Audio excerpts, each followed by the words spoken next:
Well, Marvel Ultimate Alliance 3 is right upon us, so I have to quick do Marvel Ultimate Alliance 2, don't I? Well, Marvel Ultimate Alliance was a massive hit, so a sequel was inevitable. However, the sequel was not being developed by Ravensoft, who instead decided to make the X-Men Origins Wolverine video game that, in many ways, was vastly superior to the film it was based on. Vicarious Visions was instead the developer chosen to do Marvel Ultimate Alliance 2. You see, while Marvel Ultimate Alliance set up some sequel hooks, and then some, Marvel Ultimate Alliance 2 was instead going to be an adaptation of Marvel's Civil War story. For those of you who don't know, the basis of Marvel's Civil War storyline from 2006 to 2007 was that after a tragedy, there was a debate on whether or not superheroes should have their identities registered. This split the superhero community down the middle. It was divided into two sides, pro-registration and anti-registration. Iron Man headed the pro-registration side, while Captain America headed the anti-registration side. This story had several things, such as the unmasking of Spider-Man, which then led it to being undone in Spider-Man One More Day, which was just done as a way of undoing his marriage to Mary Jane. Screw you, Joe Quesada! The storyline was loosely adapted in the 2016 film Captain America Civil War, but that film actually did a good job of making it possible to be on either Cap or Iron Man's side. There were some who were neutral, like The Thing, or the X-Men, who promptly declared the whole thing to be someone else's problem. The comic storyline had very stupid things. Everybody was pretty stupid, and the matter was just resolved when Cap realizes that they'd been too busy fighting each other. Oh, and then he died, but came back to life by revealing that he was in the past. Not coincidentally around the same time that DC had that happen to Batman to bring him back after Final Crisis. Yeah, they rip each other off all the time. Well, I'm not really a comic book reviewer, so I recommend someone like Linkara for more information about Civil War. So I'm playing this off the Xbox 360 version. I have heard the Nintendo Wii version has a few exclusive characters, but I don't have that version, so I can't comment. Let me tell you, recording these games has been a real pain, namely because the discs wouldn't work, so I had to get them cleaned, and I couldn't buy the remastered versions because they were digital only, and they're gone now. Yeah, once again, I fear the digital only future. But anyway, sometime after Ultimate Alliance 1, Latveria is now ruled by Lucia von Barton. Nick Fury heads up a task force consisting of Captain America, Iron Man, Wolverine, and Spider-Man. Why Fury wants to do this is unclear. He claims it's because Latveria is a threat that needs to be squashed, but the heroes have misgivings about the whole thing. Of course, the heroes are all for it. Alright, that should do it. Won't be any Latverian air support bothering us on our way to Castle Doom now. We'll take it on foot and bring in Bravo Team once we hit checkpoint 3. On foot? You're kidding, right? Do you have any idea how little arch support I get in this outfit? Put a sock in it, webhead. Ow, socks make it worse, actually. Alright, ladies, let's move, now! Well, I guess you do get little arch support since you spend most of the time swinging or climbing up walls. So the prologue is invading Latveria. You take Wolverine, Spider-Man, and whatever two heroes you choose, and you go and stop the Tinkerer, but Lucia warns Fury of what he's doing. You'll pay for this, Nicholas Fury. I promise you that. Take them! And the heroes promptly blow Latveria Castle to Kingdom Come. No matter. My toy distracted me long enough. I'm clear of the blast. I thought you would be so fortunate. That's it! Now run!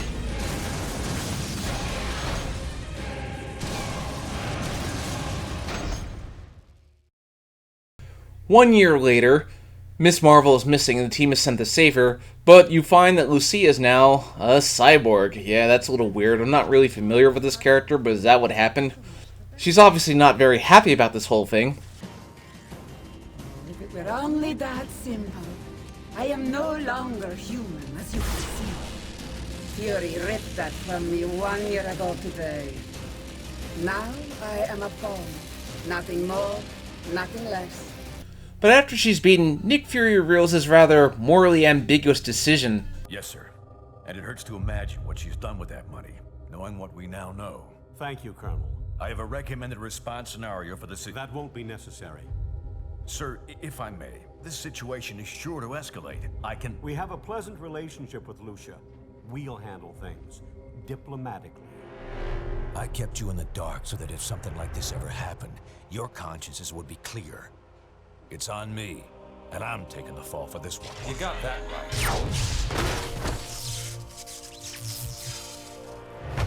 Damn it, Stark. You think these things grow on trees?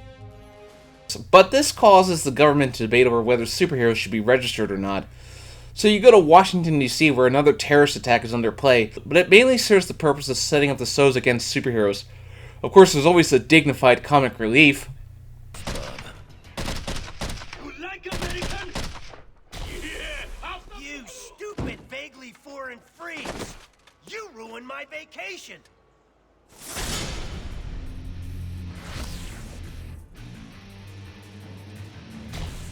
And you! Dumb as nails shield clones! I saw what you did to those cherry blossoms back there! You think those things grow on trees? And you think it makes me less of a man if I came here for the Cherry Blossom Festival, huh? You're laughing with your eyes! I can see it! Fine! Time for a little boss battle, suckers! After you save the senators, you encounter Stan Lee. And what's cool is that he has unique dialogue with every hero. Good luck trying to catch that maniac. Like our state motto says, Excelsior. Don't I know you from somewhere? You don't look like the voting type. What follows next is where you choose your side. If you choose anti-registration, you have Captain America, Luke Cage, and Iron Fist locked into your side. If you choose pro-registration, you get Iron Man, Mr. Fantastic, and Songbird. The idea is that they're going for with either side is that Cap and Iron Man are both going way too far. They're far too loyal to their fight than they are to each other. You were just following orders. Sounds like some guys I used to fight back in Germany. Maybe you think you're still heroes. But you aren't. Not anymore. And I won't forget what you did here. The missions are all similar, but different enough to constitute different playthroughs. You go up against an anti- or pro-registration hero. It all climaxes at the power plant, where the pro-registration side lures the anti-registration side into a trap. Tony claims he just wants to talk. Just give me a chance to tell you our plans for my 21st century overhaul. You've got 5 minutes. That's all I'll need. What the hell?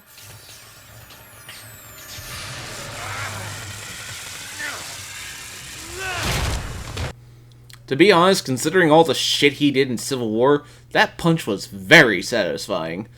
This is the culmination of Act 2. Captain America and Iron Man have their big fight, but then you get interrupted by the villains that Tony recruited. Yeah, Tony thought it was a good idea to recruit villains for the pro-registration side, and against their will put nanites into their bodies. Yeah, really taking away the idea of choice, is it not? But the nanites begin going crazy, and the villains begin trying to blow up the power plant. But Nick Fury comes in and basically tells your team, hey, you idiots, you're too busy fighting each other instead of fighting the real enemy. As if the writers of the game are acknowledging that the whole Civil War story was a complete waste of time. So the heroes bust into the Negative Zone prison to find the plasma sample, and they finally convince Captain America and Iron Man to put the Civil War on hold. The heroes make their escape, but Nick Fury is left behind and presumed dead. Did Fury Step to one side, Captain. You and your friends here are under arrest. For Pete's sake, Hill, these people need medical attention. He's right. Lower your weapons and call in the medics. No, Stark. I'm under direct orders from the President. The SRA dictates that these unregistered... We're giving everyone temporary amnesty on my authority. At least until we figure out what just happened. If you have a problem with that, Commander Hill, you're going to have to take it up with all of us.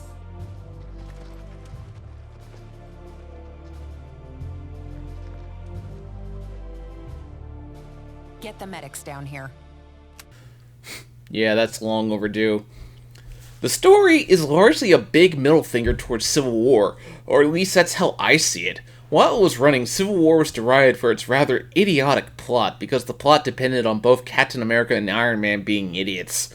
So the game's third act pretty much tells you that, yeah, mind-controlling a bunch of supervillains is a bad idea, everyone. So yeah, I'd say the story wins points for me for that. While I will say that this game does streamline the story and doesn't do some of the morally questionable things that the heroes did in story, like cloning Thor. Who seriously thought that was a good idea? Now for the graphics. Well, the graphics are definitely an improvement over the original. The characters' lips actually move when they talk, and the models are definitely played out to be more realistic. This was 2009, the MCU was just in its infancy, with nobody having any idea if the whole build-up to the Avengers movie thing would play off. The voice acting is also better. Some characters sound alright, while some could be better. Ben Diskin as Spider-Man is better than Quentin Flynn, but he's no Josh Keaton. The roster of characters is on par with Ultimate Alliance 1, though some are only around to basically be tempting you to play the other side of the story. There are 3 characters who are unlocked by collecting fragments as a nod to the fact that they weren't involved in the original Civil War storyline: Hulk, Thor, and Jean Grey. Oh, by the way, there's a scene in the beginning of the game where Thor just brushes off Galactus' promise to invade at the end of the last game as, "Oh, Galactus, yeah, I beat him up off screen." In fairness, Galactus doesn't make for a good main villain of the game since he's more of a force of nature than anything else. There are some characters that are unlocked via the story like Penance. I remember this guy. Didn't people laugh at his whole gimmick? You also unlock Green Goblin and Venom, but it's Matt Gargan Venom instead of Eddie Brock. Yeah, Scorpion is Venom? Who thought that was a good idea? One thing I will say about this game that's weaker compared to the first game is that you don't have a location of the wider Marvel Universe. You just go to a base here, New York that, there's no variety in the locations. No Asgard, no Sanctum Sanctorum, no Moon Base, just Stark Tower and Cap's underground lair. But you do get to go to Wakanda, years before Black Panther made it popular, I might add. I do like the slow build up to Wakanda and taking in all its beauty. Now for the gameplay, well, everything's exactly the same as before, nothing's changed, so there's really no need to go into it again. The new thing is fusions. When you build up your meter, you can do a combo attack, and you have 3 varieties: Guided, Target, and Clearing. Guided is when 2 characters team up to run together. It's best to use these in large rooms and hallways. Target is very useful when up against a boss battle as it does a hell of a lot of damage. And Clearing is what you want to use when you're surrounded by countless enemies. The new thing is healing tokens, which means no more having to wait long periods of time for revivals. As for my team, I like to use Wolverine, Spider-Man, and Jean Grey, and whoever else I have available as my 4th character, because Jean just decimates crowds when she's leveled up. Damn, I love her. You know, I realized something. The many combinations you can do of the heroes doing combo attacks, it's like the developers were saying, heroes work better when they work together, not when they fight each other. Rather ingenious, I would say. When not beating the crap out of bad guys, you can relax, talk to people like you could in the original, but it's not quite as plentiful. Or you can take it easy with a trivia game. Tony Stark is not one of these things.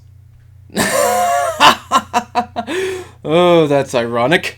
And there's the simulator discs, but they're kind of lacking in variety compared to the original game. It's a bit of a disappointment. To be fair, they used a lot of the A-listers in the original game, so you don't want to repeat. The one simulator mission that stands out to me is the one with Magneto, because he just goes crazy with throwing things at you. One other thing I must point out is that the characters only have 2 outfits compared to the original game having 4, just a little disappointing. Now for the final level. You reach Wakanda and Nick Fury is there, and what's cool is that he has a unique conversation with whoever you have selected. Then the final showdown is basically against Tinkerer, which is weird. We basically abandoned the Civil War storyline and basically just did a nanomachine storyline. And you think Metal Gear overused that plot device. This game just went all out. The final battle is against Nanite Nick Fury. Now, I know we used Dr. Doom in the previous game, but this just feels like such a downgrade. I wonder how this would look if it was Samuel L. Jackson Nick Fury. The final battle is not particularly difficult, but it does get quite crazy with what happens. So the day is saved, Nick Fury is freed from nanite control, and Cap and Iron Man reach an understanding. Yeah, there is that. I know you'll put it right. Get things back to where they used to be. I'm not sure things will ever be quite the same as they used to be. No, but that doesn't mean they can't be good again.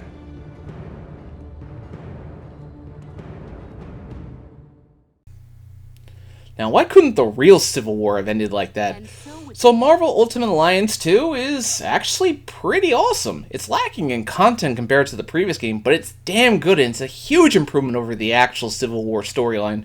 Either the Registration Act is repealed or becomes entirely optional. Either way, the ending is much better. Such a damn good, uplifting ending, regardless of which side you chose. That's how I like it. That's how I like my heroes.